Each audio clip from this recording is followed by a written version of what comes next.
Olá, tudo bem com vocês? Bom, eu espero que sim. Sobretudo vocês, torcedores do Lai, né? Neste vídeo eu quero comentar com vocês sobre a contratação do Martim Palermo pela equipe do Fortaleza. Certamente gerou uma enorme surpresa em todo mundo, né?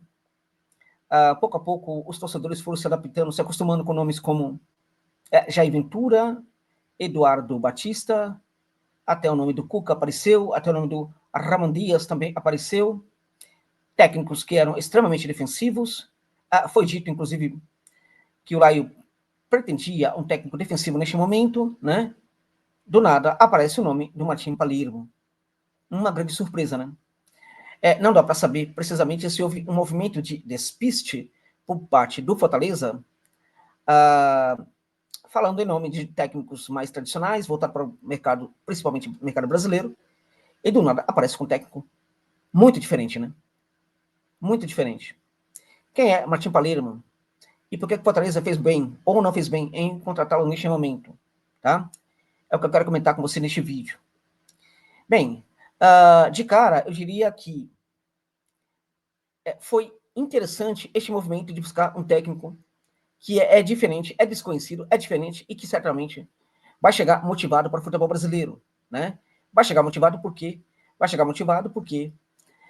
ele vai ser o primeiro trabalho dele aqui no futebol do Brasil. É um técnico que tem muito estudo, muita preparação e que espera por uma grande oportunidade na carreira. Ele já teve grandes oportunidades, né, mas está à espera de uma oportunidade no futebol brasileiro. Ele teve uma grande oportunidade no Olímpia, onde foi bem, também no Pachuca, onde não foi bem, né, e também teve outras, né, como no Arsenal de Sarandi, da Argentina, União Espanhola do Chile, acho que mandou muito bem na equipe dos espanhóis, né, na equipe do Curicó Unido do Chile também, El Docipe de Mar de Plata na Argentina, né, o Platense, e, como eu disse, no Olímpia, onde ele foi campeão agora no final, agora em 2024, tá? Bem, quem é Palermo? Como é que ele treina as suas equipes? Que tipo de perfil ele apresenta, as suas equipes apresentam dentro de campo? Presumo que pouca gente conheça o trabalho do Palermo, né? Então, vamos tentar entender aqui um pouco como é que ele vai fazer o Fortaleza jogar. Antes disso, né, só pontuar aqui uma questão importante. O Palermo, ele sempre foi um grande admirador do Carlos Bianchi. O Carlos Bianchi foi aquele técnico multicampeão pela equipe do Boca Juniors, conseguiu Libertadores com Boca, vamos lá, acho que 98, 99 e 2001, né? Um grande técnico, e que primava, a equipe do Boca Juniors do Bianchi, né, que também teve o Palermo, era uma equipe que primava pela organização tática dentro de campo, pelo controle do adversário. E para controlar o adversário, o que havia de mais importante a ser construído pelos jogadores em campo era a organização tática. O time precisava ser muito organizado, né? A organização tática também era aquilo que construía o esquema tático. O esquema tático buscava também estabelecer uma altíssima competitividade da equipe dentro de campo, tá? Esse domínio do adversário, que se fazia pelo domínio dos espaços, pelo controle dos espaços e pela organização impressionante, tá? Não buscava ter um domínio necessariamente lá no campo de ataque. Buscava ter o domínio, sobretudo, a partir do setor do meio-campo, especialmente no meio de campo. O meio de campo era o laboratório, né, tanto para atacar, para construir as ações ofensivas, como também para construir as ações defensivas mais importantes. O meio de campo também era o setor em que a equipe procurava, né, como em nenhum outro, roubar essa bola. Por quê? Porque a partir dali, notadamente, a partir do segundo terço do campo, a equipe ficava muito perto da área. Agora, este era só um dos detalhes da equipe do Bianchi, né? A equipe do Boca Juniors também, durante em todos os espaços defensivos, procurava roubar essa bola. E assim, um detalhe importante, quando a equipe pegava essa bola, essa bola precisava chegar o mais rápido possível lá no ataque, tá? Agora, chegar o mais rápido possível era muito importante, desde que a equipe não perdesse organização neste processo, tá? Se um grande lançamento fosse importante, mas fosse arriscado, a equipe tentava não fazer, né? Se fosse o caso, a equipe tocava a bola aqui para lá, tal, não sei o quê, esperando o melhor momento para fazer essa ultrapassagem do campo de defesa para o campo de ataque, né? Se não houvesse esse momento, então a equipe, né, continuava a tocar a bola, né? Com muita calma, com muita paciência. E essa calma, essa paciência era diferente, né, da calma e da paciência que o adversário demonstrava em campo. E o Boca, do Bianchi, ganhava os seus adversários muito com essa calma e com essa paciência. Contudo, quando havia o entendimento de que, indo para o ataque, a equipe ia se dar muito bem, então a bola tinha que chegar o mais rápido possível lá no ataque. E isso era feito, sobretudo, através dos lançamentos, dos passes longos, tá? Passes longos que eram feitos por jogadores muito habilidosos, tá? Por meio-campistas que sabiam fazer esse passe longo. Essa bola também podia ser invertida, se fosse o caso, né? E quando, né, não fosse possível fazer esse passe longo, essa equipe trabalhava pelo corredor central, ao mesmo tempo que trabalhava pelo corredor lateral, né? Então tínhamos um meio-campista, geralmente o camisa 10. A Riquelme foi muito esse jogador, né? O Bianchi não teve o Riquelme apenas em 2021, né? Em 2001, né? E neste caso ele já estava vendido para a Espanha e fora para o Ficha Real, né? Então o que acontece? O meio-campista trabalhava pelo corredor central. Se o Riquelme estivesse lá na frente, um outro jogador faria isso, ao mesmo tempo em que os jogadores do lado de campo também tentavam trabalhar pelo corredor, né? Então chegava com muita gente, qualificando muito essa chegada, tá? As equipes do Palermo também gostam de jogar pelo lado do campo. Também gosta, tá, de atuar muito, muito mesmo pelo lado do campo. Tá, essa questão, né, da marcação. A marcação na equipe do Bianchi era feita através do quê? Era brutal essa marcação, mas ela não era feita necessariamente por jogadores marcadores. Todos marcavam. E esse detalhe sempre foi algo muito interessante no futebol, né? Porque não foi todo técnico que teve essa ideia, que conseguiu praticá-la, levá-la a cabo como fez o Bianchi, né? Esta sempre foi uma busca do técnico Palermo como técnico de futebol, ou seja, fazer com que todos os jogadores executem a marcação, para facilitar para os marcadores defensores, né? E de certa forma, também para liberá-los em alguns momentos, para que eles também construam, tá? Então, nós não temos aqui um modelo biocista, tá? Nós temos um modelo que é um pouco diferente, tá? É um modelo que não tem problema jogar no campo de defesa. É um modelo que não tem problema de se fechar completamente no seu campo de defesa, tá? É um modelo que também treina os jogadores, né? Treina muitos jogadores para que eles aguentem o sofrimento, tá? Desgaste, canse e desgaste muito o adversário, mesmo sofrendo o desgaste, tá? Então, não é que seja ultra defensivo que fica sofrendo. Não. Mesmo quando está marcando, a equipe tem um plano, sabe perfeitamente o que precisa fazer. E é isso que desgasta o adversário, né? Quando essa bola é recuperada, então vamos tentar trabalhar da melhor maneira possível, sem correr risco de perder essa bola. Então a gente vê habilidades circulando em campo, né? Mas é uma habilidade que é construída dentro de uma segurança, tá? O Palermo, ele busca justamente essas questões, né? Fazer com que a sua equipe tenha organização, né? Que a sua equipe marque com todo mundo, embora ele não consiga fazer isso como fez o seu mestre, né? Um técnico que gosta de trabalhar também muito pelo meio de campo, como fazia o seu mestre, gosta que o jogo se realize principalmente no segundo terço do campo, tá?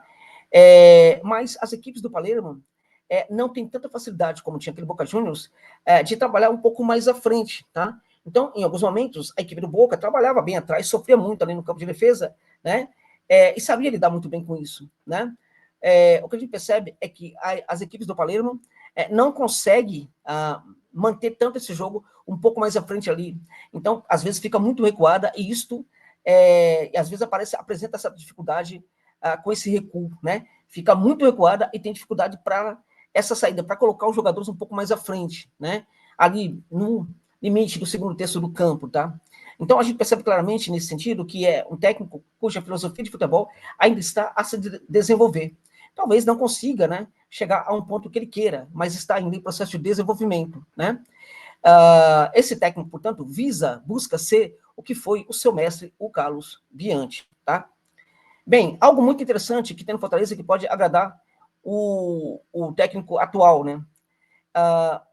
Os volantes, né? O Fortaleza tem mais volante do que qualquer outra coisa, né? Mais volante do que atacante, mais volante do que defensores. Tem 48 mil volantes, né?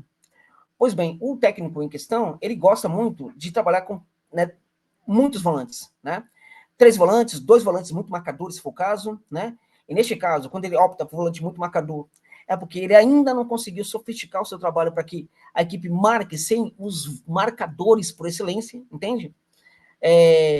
Então, o que acontece? Se for o caso, a equipe vai jogar com 3 volantes, né? Para fechar bastante essa primeira linha e dar liberdade e tranquilidade para os jogadores chegarem ao ataque, tá? Vimos, por exemplo, no União Espanhola, ele praticando esquemas táticos em que nós tínhamos ali, a gente tinha claramente ali o 4-1-2-1-2, né? 4, linha de 4, um volante à frente, 2 jogadores que eram também, em geral, volantes, né? No caso, um volante mais marcador, um volante que não é tão marcador assim, um meia e 2 atacantes à frente, tá? Muitas vezes nós tínhamos um 3-4-1-2, né? Uma linha de 4, né? Os 2 alas, neste caso, 2 volantes, um meia mais habilidoso, olhando para Fortaleza, né? O Matheus Pereira, né? Um pouco mais à frente, e os 2 atacantes. Portanto, ele gosta de trabalhar com 2 atacantes, tá? Não necessariamente com 3 atacantes, né? Ou com um centroavante isolado. Bem, o que acontece? Essa prática do 4-1-2-1-2 ou 3-4-1-2, né, que a gente via na equipe do União Espanhola, né, foi algo que o Riquelme provavelmente não conseguiu implementar com a qualidade que ele queria, embora no União Espanhola a equipe dele jogava bem, né, na minha opinião jogava bem. Então ele vai mudando, e no Olímpia do Paraguai, a última equipe dele, ele se volta para um esquema de 4-4-2, né? Nós temos 4 jogadores atrás, 4 no meio de campo, né? E 2 lá na frente. Desses 4 jogadores, preferencialmente, se for o caso, 3 volantes. Se não for o caso, 2 volantes, né? E aí, mais 2 jogadores que, ainda que sejam criativos, que também tem que se comprometer com a marcação, né? A equipe do Olímpia jogava muito pelo lado do campo. Agora, interessante é que temos jogadores rápidos pelo lado, né? Esses 2 atacantes, eles precisam ser inteligentes, né? Para sair dos espaços, para que os jogadores que cheguem pelo lado ataquem esses espaços fazendo o facão, né? Ou então, os jogadores que chegam pelo corredor central também possam, na verdade, né, chegar em condição de finalizar com o jogador de lado, atacando os espaços, mas ao mesmo tempo, quando possível for, permitindo, saindo, né, deixando o espaço livre para esses jogadores que chegam por dentro arrematar para fazer o gol, né? Então, há muitas ideias, né? É um técnico que estuda muito, mas que ainda precisa, na minha opinião, evoluir muitas questões daquilo que ele pensa, tá? É um técnico ainda, de certa forma, em formação, apesar de que já treinou algumas equipes aí. Pelo menos, ele se mostra como técnico que ainda quer colocar em prática muita coisa que ele pensa, ao contrário de técnicos brasileiros que não pensam absolutamente nada, como a gente sabe, né? Então, esse técnico que chega ao Fortaleza é um técnico de ideias, um técnico que tem uma visão bastante ampla sobre o futebol, né? É um técnico que busca experimentar ao máximo possível os jogadores, né? Agora, que não teve necessariamente na carreira apenas momentos bons que possa falar, olha, esse aqui é o técnico definitivo que vai chegar para resolver tudo. Este é o ponto. Um outro ponto, e aí, na minha opinião, este talvez seja complicado, é o fato de que o Palermo precisa de um tempo maior para conhecer os seus jogadores. Ele não consegue processar esse conhecimento tão rapidamente, né? Então, isto pode gerar um problema, né? Porque o Fortaleza está precisando muito de resultados com muita urgência, tá? Então, assim, na minha opinião, em relação ao Vojvoda, vamos ter um técnico com mais ideias funcionando, né? Um técnico que chega para um clube brasileiro para uma grande oportunidade na carreira. O Vojvoda parece que já tinha entendido que ele teria uma grande oportunidade de qualquer outra equipe, né? Inclusive foi para o Santos agora, né? É um técnico que chega com muita vontade ao PC, né? É um técnico que tem uma capacidade, né, de, enfim, trazer o jogador para a proposta dele, a proposta tática dele, né? Agora, não é na conversa que ele vai agradar os jogadores e vai trazer esses jogadores para a proposta dele. Não é assim que funciona. E esse é o problema. Como é que funciona isso? Isso funciona quando ele consegue convencer o jogador sobre a sua proposta, tá?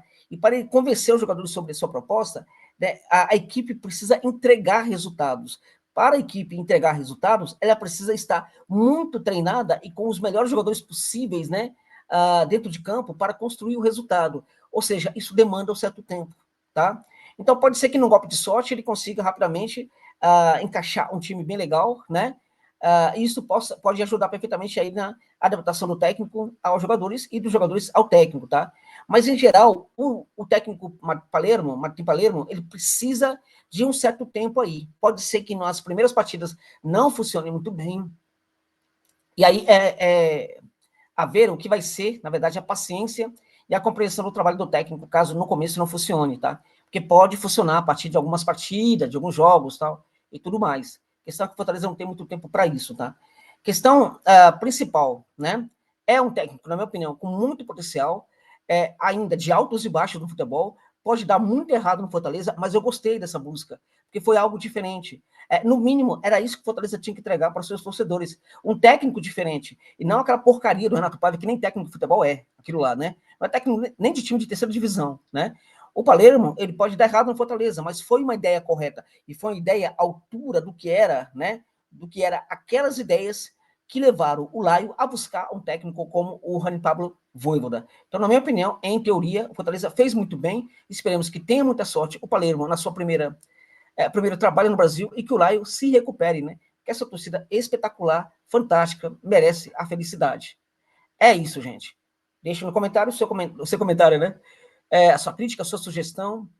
Se você gostou da análise, achar que mereço e tiver condição para isso, envie um pix para dar uma força aqui para o canal. Josi, foi mandar um pix, tinha o nome da Andréia lá. Quem é a Andréia? Não é só minha namorada, não é minha esposa, é o meu irmão e amigo italiano que paga as contas do canal, razão pela qual a nossa conta está no nome dele. Não se assuste. Se você for enviar um pix, esse pix vai ser para o meu trabalho, embora você encontre lá o nome do Andréia Chiavati. Tá bom, gente? Então é isso. Muito obrigado por tudo. Sorte ao Laio. Muita sorte ao Laio.